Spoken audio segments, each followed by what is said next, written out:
باطنی وجہ جو تھی وہ یہ تھی سجدے کی کہ آدم علیہ السلام کے وجود میں وجود کے پردے میں نور مصطفیٰ چھپا ہوا ہے. جنہوں نے سجدہ کیا سب نے میرے مصطفیٰ کا نور نہیں دیکھا.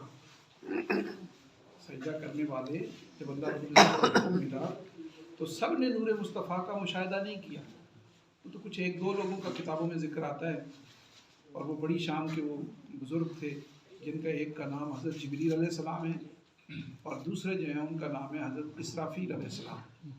کچھ نے یہ کہا کہ اسرافیل علیہ السلام جو ہیں انہوں نے سب سے پہلے پہچانا، اگرچہ فرشتوں کے سردار جبریل ہی ہیں لیکن یہ بھی سردار فرشتے ہیں.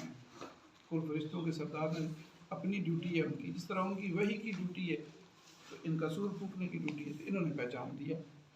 جب انہوں نے سجدے کا حکم ہوا تو اس حکم کے پردے میں دیکھا کہ رب نے سجدے کا حکم دیا کیوں ہے.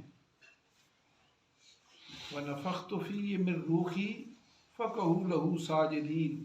جب میں اس میں اپنی روح پھونکوں تو پھر تم اس کے آگے سجدے میں گر جانا. یہ بات پہلے بتائی. تو جب روح پھونکنے سے پہلے دیکھا اسرافیل علیہ السلام نے ابھی روح نہیں پھونکی. روح پھونکنے سے پہلے اسرافیل علیہ السلام نے دیکھا کہ اس وجود میں خصوصیت کیا ہے جس کی وجہ سے ہمیں یہ حکم دیا جا رہا ہے کہ اگر میں روح پھونک دوں تو پھر سجدے میں گر جانا. اسرافیل علیہ السلام فرماتے ہیں کہ جب میں نے دیکھا تو اس وجود کے اندر ایک نیا خانہ تھا جسے ہم لوگ دل کہتے ہیں. پھر اب اس دل کی طرف آپ لوگوں کا اشارہ چلا جاتا ہے جو دھڑکتا ہے یا جس کو اٹیک بھی ہو جاتا ہے.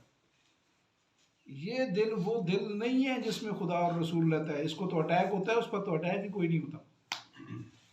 یہ تو بس صرف ایک علاماتی طور پر آپ کو اس دل کی طرف اشارہ کرتے ہیں. آپ نے یہی دل سن رکھا ہے، ہم لوگوں نے تمہارا سب سنتے یہی دل ہے. نہیں، قلب ایک ایسی چیز ہے جو انسان کے وجود کی پیدائش کا سبب بنی تھی، اور اسی کو اللہ پاک نے اپنے نور کا مظہر بنانا تھا، اور اسی کو اللہ رب العزت نے اپنے مصطفیٰ کے نور کا مسکن بنانا تھا. وہ ایک قلب تھی، وہ ایک نیا خانہ تھا، وجود کے اندر ہی کہیں تھا. لیکن عام طور پر سینے کی طرف اشارہ کر دیا جاتا ہے کہ پھر یہ دل جو ہے اس قلب کے ذرا قریب ترین ہے تو کہہ دیتے ہیں یہ دل. تو اسرافیل علیہ السلام نے جب دیکھا، غور کیا تو اندر نور مصطفیٰ کے لیے مکان خالی نظر آیا. اور جب فرمایا فَقَعُوا لَهُ سَاجِدِينَ، اس کو سجدہ کرنا. فَنَفَخْتُ فِيهِ، میں پھونک ماروں گا، اس کو میں سے دم کروں گا. اللہ رب العزت نے فرمایا یہ پہلا دم آدم کو میں کروں گا. وَنَفَخْتُ، اسے میں دم کروں گا. کیوں میں دم نہ کروں تو یہ اٹھ کے چل نہیں سکتا. یہ مٹی کا وجود ہے. آپ دم کریں گے کبھی تو کسی کو کوئی مسئلہ ہوا، سر کا درد آرام آ جائے گا، دانت کا درد جاتا رہے گا. یہ سارے دم کے فائدے ہیں. جسے میں دم کروں اس میں جان پڑ جاتی ہے. پھر میں وہاں گیا، پھر میں نے یہ تھوڑی سی باتیں وہاں کی. کل پرسوں میرا گلا تو خراب ہوا، لیکن پھر میں نے ان کو تھوڑا سا، سوسائٹی میں سارے انگریز لوگ ہوتے ہیں، آپ لوگوں کو پتہ ہے. تو پھر وہاں میں نے یہ بتایا کہ جب اللہ فرماتا ہے میں دم کروں کسی کو تو وہ بے جان ہو تو جاندار ہو جاتا ہے. مولا تیرا دم کیا ہے؟ فرمایا وہ جب میں نے پھونک ماری لوگوں کو سمجھ آئی روح ہے، اور وہ جو اس روح، وہ میری پھونک کے پردے میں جو نور تھا وہ نور مصطفیٰ تھا. سبحان اللہ. تو میری پھونک سے اس کے وجود میں داخل ہوا نور مصطفیٰ، وجود میں داخل ہوا میری پھونک سے. اور جب وہ وجود میں بیٹھ جاؤ جب وجود میں داخل ہوا نور مصطفیٰ، اسرافیل علیہ السلام فرماتے ہیں میں تو بڑا متوجہ ہو کر دیکھ رہا تھا کہ یہ جو پھونک مارے گا ذات جو پھونکوں سے پاک ہے، اس کا تو امر کن چلتا ہے. یہ جو پھونک مارے گا وہ پھونک ہے کیا؟ دیکھوں تو صحیح. میں اس کے فضل و کرم سے میں نے اس کی پھونک کو پہچان لیا. جب میں نے پہچان لیا تو میں نے کہا او یہ تو کوئی عظیم ترین شخصیت ہے جو اس کا محبوب ترین ہے جس کو پھونک ماری جا رہی ہے. تو میں نے اس حکم کے پردے میں خدا کی یہ حکمت دیکھی اور میں سجدہ ریز ہو گیا. اور سجدہ ریز ہوا تو سجدہ ریز تو اور بھی بہت سارے ہوئے، لیکن جب میں نے سجدے سے سر اٹھایا تو مجھے اس کے فضل سے یہ ملا کہ میرے ماتھے پر پورا قرآن لکھ دیا. سبحان اللہ. مصطفیٰ کے نور کو جو سجدہ کیا مجھے اس نے اس کا ریوارڈ دیا. تو نے پہچان لیا ہے، جا یہ کلام جو ہم نے اپنے محبوب کے لیے بنایا ہے پہچاننے والے کو عطا کر دے. اسرافیل علیہ السلام فرماتے ہیں پھر وہ مصطفیٰ قرآن صلی اللہ علیہ وسلم جو میری روشانی پر لکھا ہوا تھا اور وہ ہمیشہ لکھا رہے گا، فرماتے ہیں میں فرشتوں میں جدھر جاؤں میری ایک پہلے بھی عزت تھی، لیکن جو مجھے عزت مصطفیٰ کے قرآن سے ملی وہ ہر عزت پر نمایاں اور بڑھ کر تھی. جہاں جاتا تھا مجھے اس سے ملی. پھر بات لمبی ہو جائے گی، آج لمبی بات میں کرنا نہیں چاہتا. وہاں تو میں 1.5-2 گھنٹے بات کر آیا ان لوگوں سے. تو پھر میں نے کہا کہ پھر دوسری بات جو تھی، ایک تو علم کی بات تھی، اب یہ دوسرا وجہ جو ہے نا یہ نور کی بات تھی. 2 وجوہات تھیں حضور آدم علیہ السلام کو سجدہ کرانے کی. ایک وجہ یہ تھی کہ انہیں علم عطا کی، وَعَلَّمَ آدَمَ الْأَسْمَاءَ كُلَّهَا. اللہ پاک نے انہیں علم، نام، سارے ناموں کا علم عطا کیا. تو جب شے کوئی نہیں تھی، آپ کے گھر میں کوئی بچہ پیدا نہ ہو نام رکھتے، شے ہی کوئی نہیں، نام کس کا رکھے؟ تو شاید تو کوئی بھی نہیں تھی آدم علیہ السلام کا. ایک اگر تھا مخلوق میں کوئی تھا نور تو نور مصطفیٰ کا تھا بس. ایک خدا تھا، آدم کا وجود تھا، اور تو تھا ہی کوئی نہیں. تو اب یہ اگر میں بات چھیڑوں تو یہ بہت لمبی ہو جائے گی، میرا اتنا گلا بھی اجازت نہیں دیتا. مختصراً اتنا بتا دوں، وہ میرے مصطفیٰ تھے. اللہ پاک نے جب کلام کیا، حضور نے کلام کیا. اب میں مختصر بات کرنے لگا ہوں تاکہ آپ لوگوں کو تھوڑا بہت وہ تو تجسس پیدا ہو گیا نا، وہ ختم ہو جائے. جب میرے مصطفیٰ سے کلام کیا، دونوں جب پیدا ہوئے تو میرے آقا نے اپنے رب کا دیدار کیا، رب نے میرے مصطفیٰ کو دیکھا. ابھی آدم کا وجود نہیں ہے، وہ پھونک ماری، وہ تو میں نے سبب بیان کر دیا. ان کو سجدے کی وجہ یہ بنی، ایک ان کے پاس علم تھا ناموں کا، اور دوسرا ان کے وجود میں میرے مصطفیٰ کا نور تھا. یہ 2 سبب تھے بس. اگر یہ 2 چیزیں نکال دی جائیں تو مٹی کا وجود ہے وہ قابل سجدہ رہتا ہی نہیں. سمجھ آ گئی؟ تو 2 چیزیں جب داخل ہوئیں، نور مصطفیٰ داخل ہوا تو اس نے اندر شمع نبوت کو اجاگر کر دیا. تو آدم علیہ السلام، آدم مٹی ابو البشر ہونے کے ناطے آدم صفی اللہ بن گئے. اور جب علم داخل ہوا تو صاحب علم. کیوں؟ اس لیے کہ نبی کی علامت یہ ہے کہ وہ علم رکھتا ہے. اگر علم نہ ہو تو نبی نہیں ہو سکتا. اب یہ علم پھر آگے دونوں ہے، علم ظنی ہے یا علم قطعی ہے. یہ 2 پھر الگ برانچز ہیں کہ علم قطعی اور ظنی میں کیا فرق ہوتا ہے. اولیاء اگر منکشف کریں کسی علم کو کرامت کے ذریعے تو اس کا کیا درجہ ہے. اگر مصطفیٰ کو بات کرے تو اس کا حضور کا کیا، حضور کا علم بھی کوئی ظنی ہو سکتا ہے نفسی. اگر ان کا نفسی اور ظنی علم ہے تو اس کے لیے شریعت کا کیا اطلاق ہوگا. اگر حضور کی دلیل قطعی ہو تو اس پر شریعت کیا کہتی ہے. اگر قطعی پر اگر علم کوئی ان کے علم کی بات پر عمل نہ کرے تو انسان پر کیا فرق پڑتا ہے، اور ظنی پر فرق پڑے تو شریعت کیا حکم داخل کرتی ہے. یہ الگ الگ اس کی اپنی بحثیں ہیں. ان ساری چیزوں کو چھوڑ دیا، ان کی طرف نہیں جاتے. بس صرف اتنی بات کہ اب وہ جو آدم علیہ السلام کو نام بتائے، کوئی شے نہیں تھی تو ناموں کا علم کیسے دے دیا. تو نام اس طرح سے ہوا تھا. تھوڑی سی بات بتاؤں گا پھر باقی آپ ساری سمجھ جانا. میرے مصطفیٰ کو جب اللہ رب العزت نے بنایا، پیدا کیا پہلی دفعہ، تبھی آدم تھے ہی نہیں. 4000 سال پہلے میرے مصطفیٰ نبوت کے عہدے پر سرفراز ہو چکے تھے. 4000 سال پہلے تو آدم علیہ السلام تو بھی تھے ہی نہیں. تو آقا علیہ السلام کو جب اس عہدے پر سرفراز فرمایا گیا تو میرے مصطفیٰ نے علم نبوت کے ساتھ، اور ان کی نبوت سارے نبیوں کی جامع ہے، سارے نبیوں کی نبوت اگر ایک جگہ جمع کر دی جائے تو میرے مصطفیٰ کے نبوت کے پاؤں کے تلوے کو بھی نہیں پہنچتی. میرے آقا کا وجود اس سے آگے شروع ہوتا ہے. جہاں انبیاء کی خصوصیات و صفات ختم ہو جائیں، میرے مصطفیٰ کی وہاں سے ابتدا ہوتی ہے. تو یعنی جامع نبوت تھی. یہ سمجھ آ گئی نا؟ جامع نبوت تھی. اور نبوت علم کا ذخیرہ ہوتا ہے. کوئی علم مخلوق کے لیے ایسا نہیں ہوتا جو دائرہ نبوت سے باہر ہو، وہ نبوت میں داخل ہوتا ہے اور نبی اس کا مالک ہوتا ہے. تو 4000 سال پہلے، اب جب 4000 سال پہلے یہ حال میرے مصطفیٰ کا یہ حال بنا اور یہ مقام ٹھہرا، تو میرے محبوب نے اپنے رب کو بھی تو دیکھا ہوگا. جب دیکھا تو ایک روایت آپ ذرا کوٹ کر لیں. حضور نے فرمایا جب میں معراج شریف گیا تو میرے رب نے میرے شانوں کے درمیان اپنا دست قدرت رکھا، اس کی ٹھنڈک میں نے دل میں محسوس کی، اور تمام پردے اٹھ گئے اور ہر شے میرے سامنے منکشف ہو گئی۔ یہ بیان فرما دی، ٹھیک۔ اس سے پہلے کبھی دست قدرت نہیں رکھا۔ دست قدرت سے تو اللہ رب العزت نے آدم علیہ السلام کے لیے فرمایا کہ تو نے شیطان سے کہا تو نے سجدہ کیوں نہیں کیا، کیوں انکار کیا ہے؟ لما خلق تو بیدی، جس کو میں نے اپنے ہاتھوں سے بنایا۔ تو دست قدرت اور ہاتھوں سے تو آدم کا وجود بھی بنایا خدا نے، ادھر کون سا دست؟ اب پھر ہمیں دیکھنا پڑے گا کہ آدم کے وجود کو مسخ کیا تو آدم مصطفیٰ کیوں نہیں بنا؟ تو پھر ہمیں خدا کے ارادے پہ جانا پڑے گا۔ اس کی جب کوئی منشا ہوتی ہے، وہ فعال لما یرید ہے، تو انما امرہ اذا اراد شیئا، جب وہ کسی چیز کا ارادہ کرتا ہے تو پھر اسے حکم دیتا ہے، پھر جب وہ حکم دیتا ہے تب وہ کوئی چیز بنتی ہے۔ تو جب آدم کو مسخ کیا تو اسے اس طرف کا حکم نہیں تھا جو میرے مصطفیٰ کے لیے تھا۔ اب اپنے ہاتھوں کو، اپنی قدرت کو، اپنے علم کو، اپنے حسن کو، اپنی طاقت کو، اپنے اختیارات کو حکم دے دیا کہ جب میں مسخ کروں مصطفیٰ کو تو سارے دروازے کھول دینا اس پر۔ لہٰذا یہ نبی اور ہے، وہ نبی اور ہے، سمجھ آ گئی؟ تو پھر میرے آقا نے کہا، جب دیکھا انہوں نے رب کا نظارہ کیا، رب نے آپس میں پھر جب درجات کی بلندی ہوئی، پھر ایک سطح پر گئے، پھر جب کوئی مسکرا پڑے ہوں گے دونوں، خوش ہوئے ہوں گے، رب بنا کے خوش ہوا، مصطفیٰ بن کے خوش ہوا۔ جب خوش ہوا تو رب نے فرمایا تو محمد ہے، تو احمد ہے، اور یہ ہزاروں سینکڑوں نام ہیں، ہر نام کا اپنا اپنا معنی ہے۔ تو سراج ہے، تو منیر ہے، تو عاقل ہے، تو فاتح ہے۔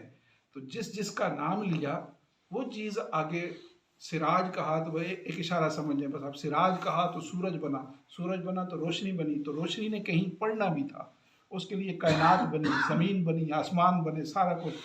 اب اس سورج سے کسی نے خیرات لینی تھی تو چاند بنے، پھر ستارے بن گئے، پھر فلکیات بنے، تو جدھر جدھر نام لیا گیا وہ جگہ بننی شروع ہو گئی ساری کی ساری، بنی میرے مصطفیٰ سے ہے۔ رب ذوالجلال نے فرمایا، اب یہ آخری بات، اب آپ کو سمجھ آ گئی کہ علم الاسماء کیسے معرض وجود میں آئے۔ یہ کتابوں میں نہیں ہے ایسے جس طرح میں بیان کر رہا ہوں، کسی کتاب میں ایسے نہیں۔ علم الاسماء کیسے معرض وجود میں آئے؟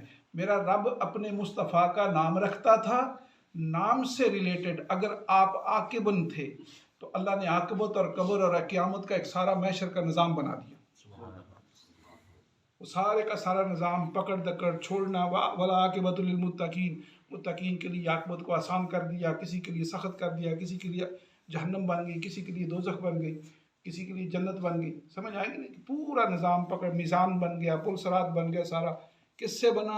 ادھر رب نے فرمایا عاقبن، ادھر یہ سارا بن گیا۔ ادھر رب نے فرمایا سورج سراج منیرا، ادھر سورج بنا، پھر ساتھ منور بھی ہو گیا، روشنی مل گئی، روشن ہونے کے لیے جگہ بن گئی۔ تو ادھر نام لیتا رہا، فاتح، ادھر لڑائیاں شروع ہوئیں، علم کے مناظرے ہوئے، دوسرے فتح کے دروازے کھلنے شروع ہو گئے، بند چیزیں کھلنا شروع ہو گئی۔ تو میرے مصطفیٰ کے نام رکھتا رہا، ادھر کائنات بنتی رہی، ان کو الگ نام ملنے شروع ہو گئے تاکہ ان کی پہچان ہو جائے، یہ زمین ہے، یہ آسمان ہے، یہ ستارے، یہ فلاں۔ دراصل وہ پیدائش ہیں سارے کے سارے میرے مصطفیٰ کے نام سے، سبحان اللہ۔ وہ میرے آقا کے نام کی پیداوار ہے، سمجھ آ گئی؟ تو اب یہ جو نام کی پیداوار ہوئی، یہ تو میرے مصطفیٰ کے وجود سے، اب آدم علیہ السلام کی طرف میں لے جاتا ہوں آپ لوگوں کو، صرف ایک جملہ سن لیں یہاں، یہ تو مصطفیٰ کے وجود سے ہوئی۔ اب اس نے فرمایا محبوب میں احد ہوں، قل هو اللہ احد، میں احد ہوں، مجھے احدیت ہی پسند ہے، لہٰذا میں نے اپنی احدیت کے نور کے پرتو سے تجھے بنایا، میں تیرے ساتھ بات کروں گا، تو مجھ سے بات کرنا، کہ میرے نور سے فقط تو ہے، یہ ساری کائنات جو ہے یہ تیرے نور سے اور تیرے فیض اور تیرے نام کی تفسیر ہے، یہ سارے تجھ سے بات کرتے رہے، تو ان سے بات کرنا، میرے سے یہ کلام نہ کریں، میرے ساتھ تو بات کرنا، یہ گویا دوسرے لفظوں میں کہہ لیتے ہیں محبوب ساری کائنات میں میرا فقط تو ہی ہے، یہ جو کچھ ہے سب کچھ تیرا ہو گیا، سمجھ آ گئی؟ یہ سب کچھ جو کچھ ہے یہ تیرا ہو گیا۔ تو اس موضوع پر پھر میں وہاں تھوڑی سی گفتگو کر کے آیا، تو گلا میرا ایسا تھا، میں نے کہا چلیں آپ لوگوں کو بھی ساتھ ٹچ کر دوں اس کے، تو اب ادھر جو نام تھا جو میں نے کہا آخر میں آدم علیہ السلام پہ آ جاتا ہوں، یہ ناموں کا علم آدم کو دیا، یہ ناموں کا علم جو میرے مصطفیٰ کے ناموں کے وجہ سے مارز وجود میں آئی، تو آدم کے وجود میں یہ فرق پڑ گیا کہ ابھی تھوڑی دیر پہلے تو بشریت اور مٹی کا بنا ہوا وجود تھا، اور اب جب میں نے مڑ کے دیکھا اس علم کے بعد جو مصطفیٰ کے ناموں کا علم ان کو عطا کیا گیا، تو ناموں کا فیض یہ ملا کہ میں نے مڑ کے دیکھا کہ جبریل و اسرافیل، اسرائیل و میکائیل بھی سجدے میں پڑے، یہ ناموں کا۔ تو جس کے ناموں کا علم حاصل کر کے بندہ مسجود ملائکہ بنتا ہے، اس کے اپنا وجود کس مقام کا حامل ہوگا وہ آپ خود سوچیں۔ جس کے ناموں کے علم میں اتنی برکت ہے کہ اگر ناموں کی خبر آ جائے وجود میں، اچھا بچے ناموں کی خبر آ جائے وجود میں، تو وجود اتنا اپ گریڈ ہو جاتا ہے کہ فرشتے اسے سجدہ کرتے ہیں۔ یہ تو اس کے نام کا فیض ہے، نام کی وجہ سے، جن کے نام سیکھے ہیں۔ اور جب ذات کو دیکھا تو پھر اس وقت تو آدم علیہ السلام کی آنکھیں بند ہو گئی تھی۔ حدیث میں آتا ہے آنکھیں چندیا آ گئی، پوچھا مولا یہ کون ہے، کس کا نور ہے، دیکھا نہیں جا سکتا، تو اللہ رب العزت نے فرمایا یہ میرے مصطفیٰ کا نور ہے۔ سبحان اللہ۔ تمام انبیاء کو، اور پھر فرمایا ان آمنتم بہی جعلتکم انبیاء، اگر تم نے اس پر ایمان لایا میں تمہیں نبی بنا دوں گا سب کو۔ یہ اللہ رب العزت نے آسمانوں پر وعدہ کیا، اگر اس لیول کا ایمان لایا، جو کس لیول کا، لَتُؤْمِنُنَّ بِهِ وَلَتَنْصُرُنَّ، ایمان بھی لاؤ پھر اس کی مدد کرو۔ اچھا ایمان میں اور علم میں فرق ہوتا ہے، بات لمبی ہو جائے گی نا پھر۔ ایمان میں اور علم میں فرق ہوتا ہے، ٹھیک ہے نا۔ علم جو ہوتا ہے وہ علم، سائنس علم سے بحث کرتی ہے،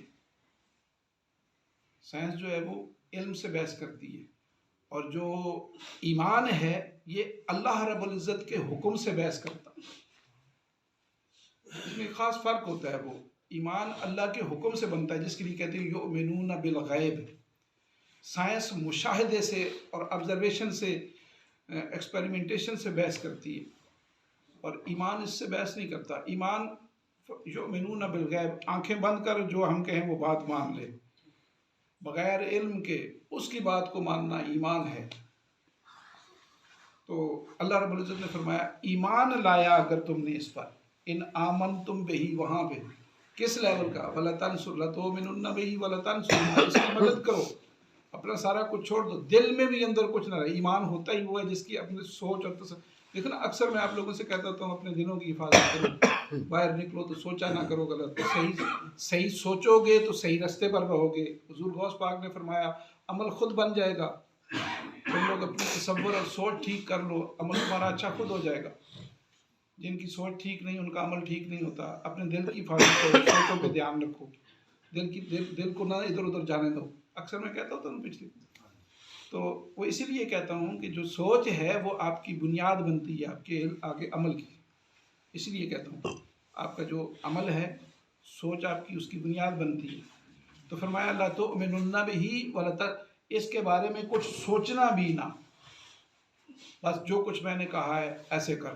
محبوب اب کیا کروں، محبوب تجھے میں نے بنایا نا، تو میرا ہے، تو جتنا تو مجھ سے ہے تو میرا ہے، تو جتنا تو ادب میرا کرتا ہے نا، مجھ سے محبت کرتا ہے، یہ دیکھ لو سارے کے سارے تم، اب تم سارے میرے مصطفیٰ سے ہو، اتنی ادب اور محبت میرے مصطفیٰ کا تم کیا کرو۔ تُؤْمِنُنَّ بِهِ وَلَتَنْصُرُنَّ، سمجھ آیا؟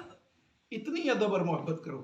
تو جب اتنی ادب اور محبت کرو گے، ایمان لاؤ گے، تو دو فیصلے ہوئے، ایک آسمانوں پر ایک زمین پر۔ آسمان پر فرمایا جعلتکم انبیاء، تمہیں نبی بنا دوں گا، اور زمین والوں کو فرمایا جعلتکم اولیاء، اگر تم کرو گے تو تمہیں ولی بنا دوں گا۔ مولا کو فرق ان میں، ایک فرق نبوت اور ولایت کا تو رہے گا، پر قیامت میں جب آمنے سامنے بٹھاؤں گا تو فرق نظر نہیں آئے گا۔ ادھر اگر ولی بیٹھے ہوں گے تو ممبر ایسے ہی ہوں گے، ادھر نبی بیٹھے ہوں گے تو ممبر ایسے ہی ہوں گے، تو فرق نظر نہیں آئے گا۔ حتیٰ کہ انبیاء پوچھ لیں گے، ہم تو نبی اور رسول، مشکات شریف کی حدیث ہے، پوچھ لیں گے مولا ہم تو نبی اور رسول تھے، کس درجے پر بیٹھے ہیں، یہ سامنے والے کون ہیں؟ تو اس وقت انہیں بتا دیا جائے گا یہ میرے مصطفیٰ کی امت کے اولیاء بیٹھے، وہاں کوئی فرق نہیں ہوگا۔ کیوں؟ یہ دونوں وہ ہیں کہ جنہوں نے اللہ کے حکم پر میرے مصطفیٰ کو دل سے مانا ہے، ایمان لائے۔ تو بس یہ دو خصوصیات تھیں آدم، تو وہاں اور بہت زیادہ تکلیف تھی، پر اب میری اتنی ہمت بھی نہیں ہے۔ سائنس کا موضوع اپنا ہوتا ہے، سائنس جو ہے ظاہری مشاہداتی علم سے بحث کرتی ہے، اس کا سکوپ اپنا ہے، اس کا دائرہ کار ہی اپنا ہے۔ اللہ اور اس کے رسول کے حقائق کو جاننا سائنس کے دائرے میں آتا ہی نہیں، سمجھ آئیے؟ سائنس جو ہے وہ نیچر سے بحث کرتی ہے جو کچھ پیدا ہو چکا ہے، اور جو ایمان ہے اور جو مذہب ہے وہ سپر نیچر سے بحث کرتا ہے، کہ جو نیچر سے فوق الفطرت چیزیں ہیں اس سے بحث کرتا ہے۔ دونوں کا الگ الگ دائرہ کار ہے، لہٰذا ان کا آپس میں جوڑ ہی کوئی نہیں ہے۔ لیکن سائنس مذہب سے جدا نہیں۔ آئنسٹائن نے کہا تھا اگر یہ سائنس مذہب میں نہ ہو تو مذہب جو ہے وہ اندھا ہے، اور مذہب اگر اس میں سائنس میں نہ ہو تو جو سائنس جو ہے وہ پھر لنگڑی لولی ہے۔ اگر مذہب کو سائنس سے نکال دیا جائے تو سائنس لنگڑی لولی رہ جائے گی، لنگڑی رہ جائے گی، چل پھر آگے پلٹ نہیں سکتی۔ اور اگر سائنس کو مذہب کو سائنس سے نکال دیا جائے، اور اگر سائنس کو مذہب سے نکال دیا جائے تو مذہب پھر اندھا رہ جائے گا، کیوں؟ کوئی شے ایکسپلور نہیں ہوگی۔ لہذا مذہب جو ہے وہ تخلیق کے کام کی طرف توجہ دیتا ہے، پیدا کرتا ہے، اور سائنس جو ہے وہ اسے ایکسپلور کرتی ہے، پردے۔ مذہب پانی پیدا کرتا ہے، سائنس بتاتی ہے پانی کو استعمال کیسے کرنا ہے۔ مذہب نے روشنی اور حرارت پیدا کی، سائنس بتاتی ہے کہ اس سے آپ نے فائدہ کیسے اٹھانا ہے۔ تو لہذا ایک شے نہ ہو تو لنگڑی لولی، اور دوسری چیز نہ ہو تو وہ اندھا بن جاتا ہے۔ تو اس طرح آپ اپنے رب کو، رب کے رسول کو سمجھ کے سجدہ کریں تو نماز پر ہر نئی نماز پر ایک نئی جوانی آتی ہے۔ سمجھ کے سجدہ نہ کرے کوئی شخص، عام بندہ نماز پڑھے تو وہ پھر عام بندہ، عام مولوی چاہے 80,000 سال نماز پڑھتا رہے، عام بندہ عام ذہن کے ساتھ، تو یہ نماز اس بندے کو عام بنا دیتی، جسے قرآن نے کہا یُضِلُّ بِهِ کَثِیرًا وَیَہْدِی بِهِ کَثِیرًا۔ اسی کلام کو پڑھنے کے بعد بہت سارے لوگ اسی قرآن کی وجہ سے گمراہ ہو جاتے ہیں، اور اسی قرآن کی وجہ سے بہت سارے لوگ ہدایت پا جاتے ہیں۔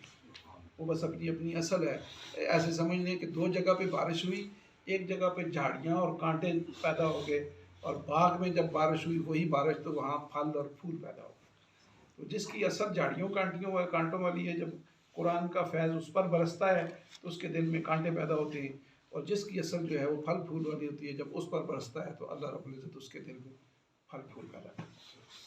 اللہ آپ لوگوں کے اوپر رحم کرے۔ اب آپ لوگ کھانا